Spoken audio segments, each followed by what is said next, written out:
మనం ఏదైనా curry prepare చేస్తున్నామనంటే, అమ్మ పిల్లలు కడుపు నిండా తినాలిరా అనుకుంటాం. పిల్లలు కడుపు నిండా ఎప్పుడు తింటారు చెప్పండి? ఎగ్ కర్రీ చేసినప్పుడు అబ్బా! ఇంకొంచెం ఎయ్యు అని అడిగి మరీ తింటారు. అదే నార్మల్ కర్రీస్ అయితే చాలా తక్కువ కదా! రేర్‌గా అట్లా అడిగి తినడం.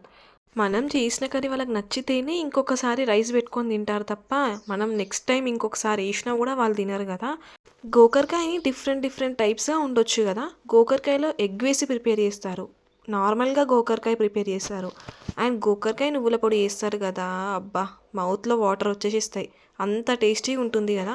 మా పిల్లలు నార్మల్‌గా గోకరకాయ ప్లెయిన్‌గా చేస్తే అస్సలు తినరు. అందులో ఎగ్ గానీ, నువ్వుల పొడి గానీ వేసామనుకోండి, పెట్టిన టిఫిన్ బాక్స్ మొత్తం కంప్లీట్ చేసుకొనొస్తారు. అబ్బా! అప్పుడు అనిపిస్తది నాకు టేస్ట్ బావుందనుకుంటా. అందుకే టిఫిన్ అంతా తినేసారు గదా అని. ప్రతి మదర్‌కి ఇలానే ఉంటుంది గదా! పిల్లలు కడుపు నిండా తినాలి. కర్రీ టేస్టీగా గావాలని. మార్నింగ్ లేవగాననైతే ఫస్ట్ నేను ఇదే ఆలోచిస్తా. అమ్మో! ఈరోజు ఏం కర్రీ ప్రిపేర్ చేయాలి? ఒకవేళ చేసిన కర్రీ పిల్లలు తినాలి గదా! అని. అలా అని ప్రతిరోజు వాళ్ళకి నచ్చినవే ప్రిపేర్ చేయం గదా! ఏ వెజిటేబుల్ అయినా నచ్చేలాగా ప్రిపేర్ చేస్తేనే టిఫిన్ బాక్స్ కంప్లీట్ అయితది. కడుపు నిండా తింటారు గదా!